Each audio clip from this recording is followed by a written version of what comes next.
यह कथा भगवान शिव और भगवान विष्णु के बारे में प्रचलित पौराणिक कथाओं में से एक कथा है, जब शिवजी का घर धोखे से विष्णु जी ने ले लिया था।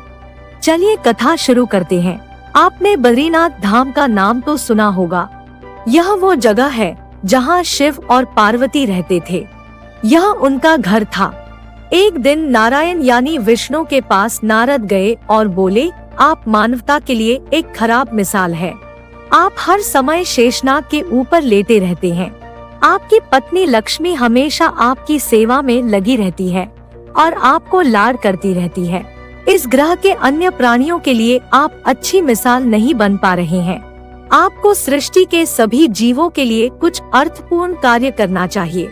इस आलोचना से बचने और साथ ही अपने उत्थान के लिए भगवान विष्णु तप और साधना करने के लिए सही स्थान की तलाश में नीचे हिमालय तक आए। वहाँ उन्हें मिला बद्रीनाथ, एक अच्छा सा छोटा सा घर।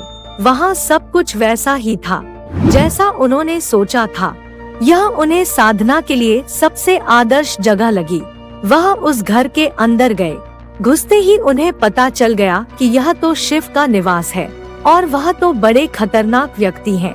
अगर उन्हें गुस्सा आ गया तो वह आपका ही नहीं खुद का भी गला काट सकते हैं। ऐसे में नारायण ने खुद को एक छोटे से बच्चे के रूप में बदल लिया और घर के सामने बैठ गए। उस वक्त शिव और पार्वती बाहर कहीं टहलने गए थे। जब वे घर वापस लौटे तो उन्होंने देखा कि एक छोटा सा बच्चा जोर जोर से रो रहा है। पार्वती को दया आ गई। उन्होंने बच्चे को उठाने की कोशिश की। शिव ने पार्वती को रोकते हुए कहा, इस बच्चे को मत छूना। पार्वती ने कहा, कितने क्रूर हैं आप, कैसी नासमझी की बात कर रहे हैं। मैं तो इस बच्चे को उठाने जा रही हूँ, देखिए तो कैसे रो रहा है। शिव बोले, जो तुम देख रही हो उस पर भरोसा मत करो। मैं कह रहा हूँ ना, इस बच्चे को मत उठाओ। बच्चे के लिए पार्वती की स्त्री सुलभ मनोभावना ने उन्हें शिव की बातों को नहीं मानने दिया।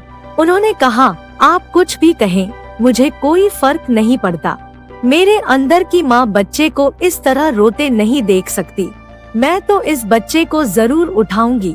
और यह कहकर उन्होंने बच्चे को उठाकर अपनी गोद में ले लिया।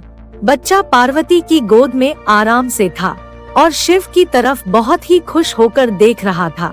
शिव इसका नतीजा जानते थे, लेकिन करे तो क्या करें।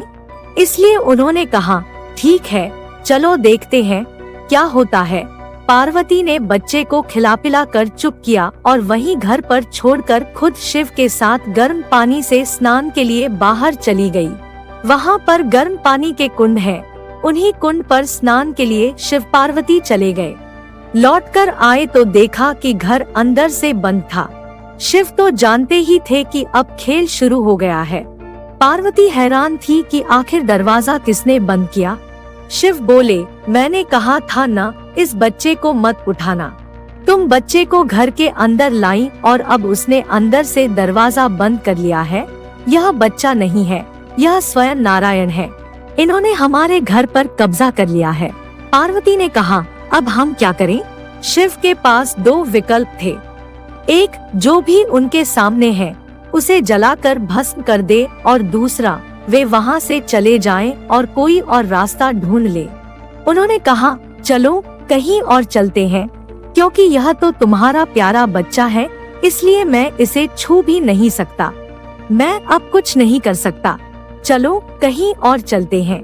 इस तरह शिव और पार्वती को अवैध तरीके से वहाँ से निष्कासित कर दिया गया। वे दूसरी जगह तलाश करने के लिए पैदल ही निकल पड़े। दरअसल बद्रीनाथ और केदारनाथ के बीच, एक चोटी से दूसरी चोटी के बीच सिर्फ 10 किलोमीटर की दूरी है। आखिर में वह केदार में बस गए और इस तरह शिव ने अपना खुद का घर खो दिया। आप पूछ सकते हैं कि जब वह इस बात को जानते थे तो उन्होंने ऐसा क्यों होने दिया। आप भी कई बातों को जानते हैं, लेकिन फिर भी आप उन बातों को अनदेखा कर उन्हें होने देते हैं।